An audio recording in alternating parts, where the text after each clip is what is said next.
மக்களை இந்த ஒரு பதிவில் நம்ம என்ன பார்க்க போகிறோன்னா, நள்ளிரவு 12 மணி வரைக்கும் மக்களை பார்த்தே போவேன் அப்படிங்கிற ஒரு பாயிண்ட் ஆஃப் வியூவில் அப்படிங்கிற ஒரு தாட் ப்ராசஸில் ஒரு தலைவர் ட்ராவல் பண்ணுறார். இது வரைக்கும் தமிழக அரசியலுக்கெல்லாம் இப்படி ஒரு செய்தியை பார்த்தது கிடையாது.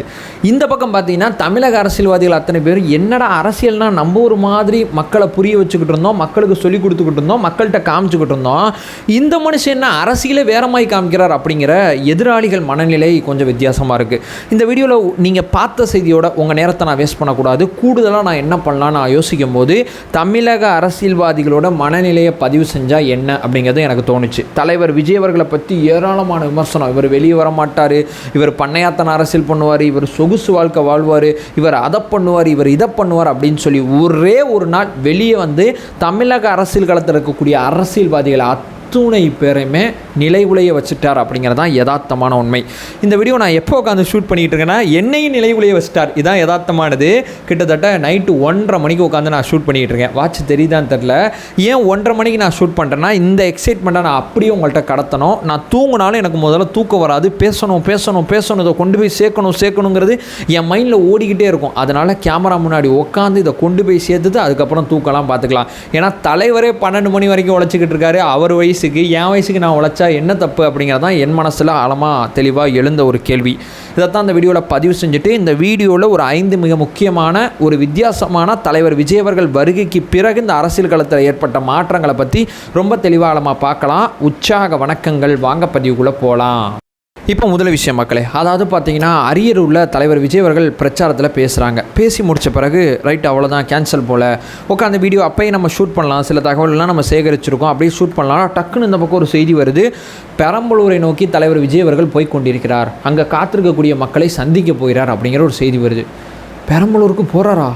என்னங்க அது வித்தியாசமாக இருக்குது. எப்படிங்க அவர் பெரம்பலூருக்கு இப்போ கிளம்புனா அவர் எப்போங்க பெரம்பலூர் போய் சேர்றது? அவர் எப்படி மக்களை பார்ப்பார்? இந்த மாதிரி 1000 கேள்விகள் நம்ம மனசில் இருக்கும்போது வீடியோ போகிற வேலையை நிப்பாட்டி என்ன ஏதுன்னு முதல்ல கவனி. யாருமே பண்ணாத நள்ளிரவு வேலையெல்லாம் நம்ம தலைவர் பண்ணிகிட்டு இருக்கார் அப்படின்னு சொல்லி செய்தி இந்த பக்கம் திருப்பும் போது அப்படியே கவனித்து பார்த்துக்கிட்டே இருக்கோம். பெரம்பலூர் போகிறாரு, அங்கே இருக்கக்கூடிய மக்கள் ஆரவாரமாக இருக்காங்க. குழந்தைகள், பெண்கள்னு சொல்லி அத்துணை பேரும் அவ்வளோ சந்தோஷமாக தலைவரை வரவேற்கிறதுக்கு, எப்பா இவ்வளவு கட் அவுட் வச்சுருக்கோம், தலைவர் வந்துடுவார், பார்த்துருவார், இவ்வளோ அவ்வளோ செஞ்சுருக்கோம், இந்த மக்களுக்கு ஒரு கமிட்மெண்ட் கொடுத்துருக்கோம், இவ்வளோ தூரம் நமக்காண்டி வெயிட் பண்ணுறாங்க அப்படிங்கிறது எல்லாமே அவருக்கு புரிஞ்சதுனால பெரம்பலூரை நோக்கி ட்ராவல் பண்ணார்.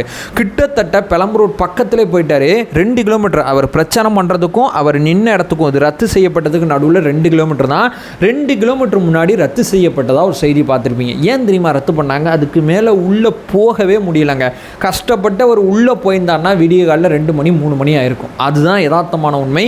இதை தாண்டி அங்கே காத்திருக்கக்கூடிய மக்களை இன்னும் காத்திருக்க வேண்டிய அவசியம் கிடையாது. இப்போ நம்ம போனாலும் அங்கே பேச முடியாது. இதுதான் யதார்த்தமானது. ஏன்னா 10 மணிக்கு மேலே நம்மளால் சுற்றுப்பயணத்தில் பேசுகிறதெல்லாம் ரொம்ப கஷ்டமானது. காவல்துறையோட இயல்பான கட்டுப்பாடு நம்ம அத்தனை பேருக்குமே தெரிஞ்சது. சரி, நம்மளை பார்க்க விரும்புகிற மக்களை பார்த்துட்டாது வந்தாலும் தான் தலைவர் அவ்வளோ ரிஸ்க் எடுத்து நம்ம நிர்வாகிகளோட அந்த வரவேற்பு, அதை தாண்டி பொதுமக்களோட ஆரவாரம், குழந்தைகள் ஆரம்பித்து பெற்றோர்கள் ஆரம்பித்து வயசானவங்களும் ஆரம்பித்து இத்தனை பேரும் அங்கே காத்திருக்கிறது தலைவருக்கு தெரிஞ்சதுனால தான் இவ்வளோ ரிஸ்க் எடுத்து அவர் உள்ளே போக ட்ரை பண்ணார். சில சூழ்நிலைகள் காரணமாக உள்ளே போக முடியல. அவரால் எவ்வளோ முடியுமோ அவ்வளோ முயற்சி பண்ணார். அந்த முயற்சியை தாண்டி மக்களோட அன்பு அந்த முயற்சியை தடுத்துருச்சு. அதனால் கடைசி நேரத்தில் பிரச்சாரம் ரத்து செய்யப்பட்டதாக இருக்குது. ஒரு தலைவர் 10 மணிக்கு மேலே நான் ட்ராவல் பண்ணி அங்கே காத்திருக்கக்கூடிய மக்களை பார்க்க நான் முயற்சி பண்ணுவேங்கிறது தமிழக அரசியல் களத்தில் இது வரைக்கும் நடந்திருக்குமாங்கிறது எனக்கு தெரியல. ஃபஸ்ட் டைம் பார்த்தீங்கன்னா காத்திருக்கக்கூடிய மக்களுக்காண்டி ஒரு தலைவர் நான் வரேன் அப்படின்னு சொல்லி ட்ராவல் பண்ணது எனக்கு உள்ளபடியே முதல்ல ரொம்ப வித்தியாசமான ஒரு சம்பவமாக இருந்துச்சு. இது நம்பர் 1. நம்பர் 2, ஒரு அரசியல் கட்சி ஆரம்பிச்சிருக்காரு. இவர் ஒரு நடிகராக இருந்தால் அரசியல் கட்சி ஆரம்பிச்சிருக்காரு. சுற்றுப்பயணம் வராரு. ரைட்டு, ஓகே, மக்கள் பார்ப்பாங்க, கூடுவாங்க, எல்லாம் தெரியும். ஆனால் இவ்வளவு அன்பை செலுத்துவாங்க அப்படிங்கிறது நம்ம யாருமே எதிர்பார்க்க மாட்டோம். இந்த கூட்டத்தில் கூடின கூட்டம் பார்த்திங்கன்னா எந்த ஒரு அரசியல் கட்சியோட மீட்டிங்க்கும் போகாத கூட்டம், ஒரு வித்தியாசமான கூட்டம். இவங்க யாருமே அரசியல் அப்படிங்கிறது தலைவர் விஜய் அவர்களுக்கு வருகைக்கு பிறகு தான் அரசியலை கவனித்த கூட்டம். இந்த சேனல் பேசுகிற நான் இருக்கேன்ல, இந்த சேனலை பார்க்குறவங்க நீங்கள் இருக்கீங்கல்ல, நம்ம எல்லாருமே எப்போ தீவிரமாக அரசியல் பேச ஆரம்பித்தோன்னா இவர் வருகைக்கு அப்புறம் தான். இப்போ நம்மளை மாதிரி இருக்கக்கூடிய, இப்போ நம்ம ஊருக்கு வந்தால் நான் போவேன், உங்கள் ஊருக்கு வந்தால் நீங்கள் போவீங்கல்ல, நம்மள மாதிரி சகோதரர்கள் அத்தனை பேருமே திருச்சியில் ஒன்று கூடி, அதே நேரத்தில் அரியலூரில் ஒன்று கூடி அவ்வளவு அன்பு வேலை கொடுக்குறாங்க. அது மட்டும் இல்லாமல் ஒரு கும்பம் வச்சு ஒரு விஷயங்கள்லாம் தலைவருக்கு கொடுக்குறாங்க, ஆரத்தி எடுக்கிறாங்க, மாலை போடுறாங்க, தலைவருக்கு கூலிங் கிளாஸ் கொடுக்குறாங்க. தலைவா இதை பண்ணு தலைவா, தலைவா அதை பண்ணு தலைவான்னு சொல்லி இப்போ கிளாசிக்கான அன்புங்க. மக்களோட இப்படிப்பட்ட அன்பை நான் இதுக்கு முன்னாடி பார்த்ததே கிடையாது. எவ்வளவோ பேர் வந்திருக்காங்க, எவ்வளவோ இது பண்ணியிருக்காங்க. எப்படியாவது அவரை பார்த்து ஹாய் சொல்லணும். ஒரு தாத்தா ஒருத்தர் துண்டு தூக்கி போடுறாரு வண்டியில், இதெல்லாம் நான் பார்த்ததே கிடையாது. இவ்வளவு அன்பு. ஒரு 20 நிமிஷத்தில் போக வேண்டிய ஒரு இடத்துக்கு 4 மணி நேரம் ஊர்ந்து வண்டியில் போகிறாரு. அந்த டிரைவர் என்ன இருக்கார்ல, அவருக்கு உள்ளபடியே ஒரு பெரிய ஒரு சல்யூட் நம்ம கொடுத்தோன்னோங்க. இந்த மக்கள் வெள்ளத்தில் அந்த தலைவரை மெதுவாக வண்டியை நகர்த்தி அவ்வளவு பொறுமையாக கொண்டு வந்து சேர்த்தாரு பார்த்தீங்களா, அது ரொம்ப ரொம்ப கஷ்டமான ஒன்று. சரி, திருச்சியில் எப்படி இருக்குது, இந்த பக்கம் திரும்பி அரியலூரில் சரியாயிருன்னா அரியலூரில் அதுக்கு மேலே போக, இப்போ நான் கொஞ்ச நேரத்துக்கு முன்னாடி தலைவர் ரத்து பண்ணார்ல பெரம்பலூர் பிரச்சாரம், அங்கே போனால் அது அதுக்கு மேலே, அதாவது ஒரு இடத்தோட அடுத்த இடம் பயங்கரமாக இருக்குது, அந்த இடத்தோட அடுத்த இடம் பயங்கரமாக இருக்குது. இவ்வளவு பெரிய மக்கள் கூட்டம், திருச்சி எங்கள் கோட்டை அது இதுன்னாங்க. அந்த கோட்டை கிட்டெல்லாம் தூக்கி என்னத்தை சொல்கிறது, என்ன தமிழ் வார்த்தையை பயன்படுத்துறதுன்னு தெரியல. அப்படி ஒரு கூட்டத்தை தலைவர் விஜய் அவர்கள் பார்த்தீங்கன்னா தன்னுடைய முதல் கட்ட சுற்றுப்பயணத்தில், முதல் நாள் சுற்றுப்பயணத்தில் பார்த்தீங்கன்னா தலைவர் செஞ்சுருக்காரு. இந்த அன்பு சாதாரண அன்பு கிடையாது. அடுத்து மிக முக்கியமானது, தலைவரோட முதல் பேச்சில் பார்த்தீங்கன்னா மைக்கு சரியில்லாமல் போயிடுச்சு, சில தொழில்நுட்ப கோளாறு. ஃபஸ்ட்டு மைக்கு வந்து வெளியே இருந்த, அதாவது நம்மள ஆன்லைனில் பார்த்த அத்தனை பேருக்குமே கேட்டுச்சு, அங்கே உள்ளே இருக்கக்கூடிய நபர்களுக்கு அந்த மைக் கேட்கல. ரெண்டாவது அவர் ஒரு மைக்கு பயன்படுத்தினார், அந்த மைக்கு பார்த்திங்கன்னா அங்கே இருக்கக்கூடிய நபர்களுக்கு கேட்டுச்சு, நமக்கு கேட்கல. ஸோ இந்த தொழில்நுட்ப கோளாறுங்கிறது தலைவரை அண்டர்ஸ்டாண்ட் பண்ணிவிட்டு அதே நேரத்தில் அரியலூரில் பேசும்போது ரொம்ப பியூட்டிஃபுல்லாக பேசினார். எனக்கு ஒரு விஷயம் என்ன தெரியுமா, அரசியல் கட்சி ஆரம்பிச்சிட்டோம், இவ்வளோ தூரம் மக்களோட அன்பு நமக்கு இருக்குது, வாய்க்கு வந்த பொய் எதாவது அடிச்சுடுவோம் அப்படின்னு சொல்லி ஒரு பொய் தலைவர் விஜய் அவர்கள் வாயிலேருந்து வரல. நான் கூர்மையாக அரசியலை கவனிக்கிறவன், ஏன்னா நான் தொடர்ச்சியாக பேசுகிறதுனால ஒவ்வொரு செய்தியும் நான் உட்காந்து பார்க்க வேண்டிய அவசியம் இருந்துக்கிட்டே இருக்குது. ஏன்னா தாவேக்கா தோழன் அவதூறு பரப்பிட்டான், பொய் பரப்பிட்டான் அப்படிங்கிற ஏதோ ஒரு ஷேடு நமக்கு வரக்கூடாது. நான் பயன்படுத்துகிற வார்த்தை தலைவருக்கு பாதிப்பு ஏற்படுத்தக்கூடாது அப்படிங்கிறதுக்காண்டி கவனமாக ஒவ்வொரு அரசியல் செய்தியும் பார்க்கும்போது தலைவர் பயன்படுத்தின ஒரு வார்த்தை கூட பொய்யான வார்த்தை கிடையாது. கீழடியில் ஆரம்பித்து இந்த பக்கம் ஒரு நாடு ஒரு தேர்தல் ஆரம்பித்து வாக்கு திருட்டில் ஆரம்பித்து அங்கே சென்ட்ரல் கவர்மெண்ட்டை தாக்கி பேசினார். இங்கே ஸ்டேட் கவர்மெண்ட்டை இவ்வளோ வாக்குறுதி கொடுத்தேன், நீ நல்லாட்சி கொடுக்கலன்னா நான் கேட்கல, நீ ஏன்ப்பா சொன்னதை செய்யலை, இவ்வளோ தான் தலைவரோட ஸ்டேட்மெண்ட்டு. இவ்வளோ சொன்னீங்க, ஏன் செய்யலை? இப்போது இந்த குறிப்பிட்ட ஏரியாவில், அதாவது திருச்சி போகும்போது திருச்சியோட பிரச்சனை எடுத்து பேசுகிறாரு, அரியலூர் வரும்போது அரியலூரோட பிரச்சனை எடுத்து பேசுகிறாரு. அந்த மாவட்டத்தோட தேவை எப்படிப்பட்டதாக இருக்குது, அந்த மாவட்டத்தோட அமைச்சர்களோட செயல்பாடு எப்படிப்பட்டதாக இருக்குது, எல்லாத்தையுமே தலைவர் ஆவணப்படுத்தினார். ஒரு வார்த்தை அரசியல் அப்படிங்கிற களத்தில் பொய் சொல்கிறது இயல்பாக இருக்கும், சும்மா அடிச்சுடுவாங்க அரசியல் பேசும்போது. ஆனால் தலைவர் விஜய் அவர்கள் ஒரு பொய் கூட பேசலை அப்படிங்கிறதான் அவருடைய பேச்சில் ரொம்ப ஆணித்தனமாக இருந்துச்சு. ரெண்டாவது பார்த்தீங்கன்னா ரொம்ப இயல்பாக இருந்துச்சு. நான் பயங்கரமாக பேசுகிறேன், எதுகை மோனையாக பேசுகிறேன், மக்களுக்கு புரியாத மொழியில் பேசுகிறேன்னா இல்லை, நான் பேசுகிறது அந்த சகோதரர்களுக்கு புரியணும், சகோதரிகளுக்கு புரியணும். ஸோ இயல்பான மொழி நடையில் தலைவர் விஜய் அவர்கள் பார்த்தீங்கன்னா ரொம்ப அழகாக தன்னுடைய அரசியலை பொதுமக்கள் கடத்துகிறாங்க.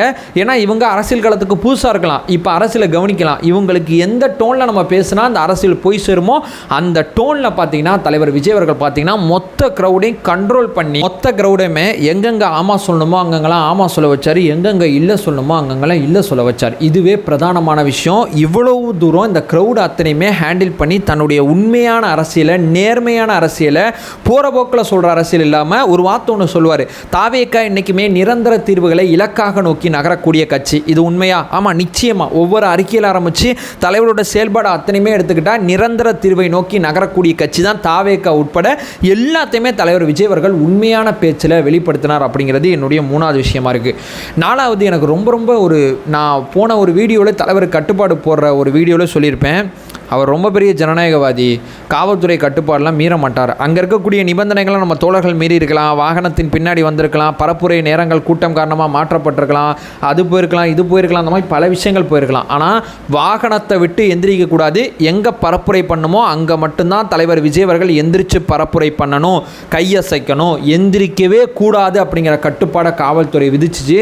தலைவர் விஜய் அவர்கள் பார்த்தீங்கன்னா அந்த கட்டுப்பாடை ஒரு இடத்துல கூட, இவ்வளவு பெரிய க்ரௌடு, இவ்வளோ பஞ்சாயத்து, இவ்வளவு நெருக்கடி, இத்தனையும் தாண்டி தலைவர் விஜய் அவர்களோட வாகனம் அதில் போகும்போதும் எங்கப்பா பேசணும்னு சொன்னேன், இங்கே தானே பேசணும், அங்கே தான் நான் பேசுவேன், எங்கே பேசணும், அங்கே பேசணுமா, அங்கே தான் பேசுவேன்.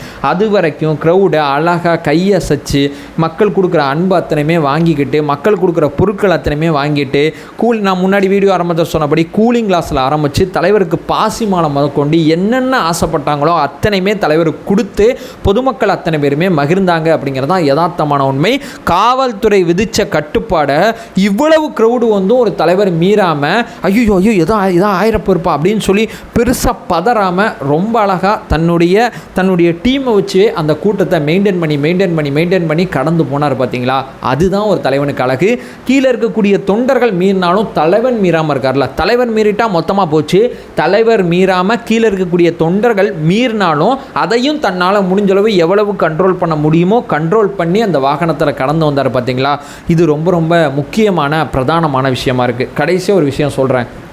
நம்ம எதிராளிகள் இன்றைக்கி நிறையா முயற்சி பண்ணாங்க. ஒரு பக்கம் மோடி பார்த்திங்கன்னா இது வரைக்கும் மணிப்பூருக்கு போனதே கிடையாது. ஃபஸ்ட் டைம் பார்த்திங்கன்னா மணிப்பூருக்கு போயிருக்காரு. அங்கே ஒரு இனக்கலவரம் நடந்து குக்கி மேத்தின்னு சொல்லி 2 பேரும் அடிச்சுக்கிட்டாங்க. இன்றைக்கி பார்த்திங்கன்னா குடியரசுத் தலைவர் ஆட்சி அங்கே நடக்குது. இதை தாண்டி பிரதமர் நரேந்திர மோடி அங்கே போயிருக்காரு. இது பெரிய நியூஸ் ஆகுமா அப்படின்னு அவங்க முயற்சி பண்ணாங்க அவங்க சைடில். ஆனால் இது பெரிய நியூஸ் ஆகலை. நம்ம அண்ணனோட செய்தி பார்த்திங்கன்னா இந்தியா லெவலில் இருக்கக்கூடிய ஊடகங்கள் அத்தனையுமே தலைவரோட சுற்றுப்பயணத்தை தான் போட்டுக்கிட்டு இருக்காங்க.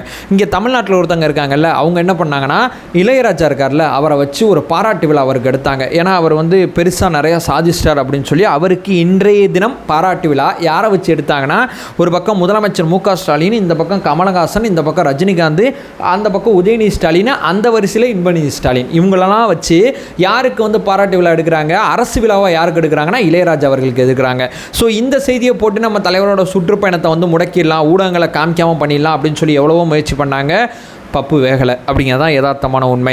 ஸோ இந்த மக்கள் சந்திப்பில் ஏராளமான நெகட்டிவிட்டி இருக்கக்கூடிய செய்தியை வழக்கம் போல் அந்த நியூஸ் தமிழ் 24/7 உட்பட பல ஊடகங்கள் பரப்புனாங்க. பெருசாக எடுபடல. இவ்வளோ பெரிய மக்கள் அன்பு இருக்கக்கூடிய கூட்டங்களில் நீங்கள் பார்த்ததே கிடையாதுயா. அதனால தான் இந்த கூட்டத்தை பார்க்கும்போது உங்களுக்கு வித்தியாசமாக இருக்குது. இந்த கூட்டத்தில் இருக்கக்கூடிய எந்த ஒரு முகத்தையும் வேறு கூட்டத்தில் உங்களால் பார்க்க முடியாது.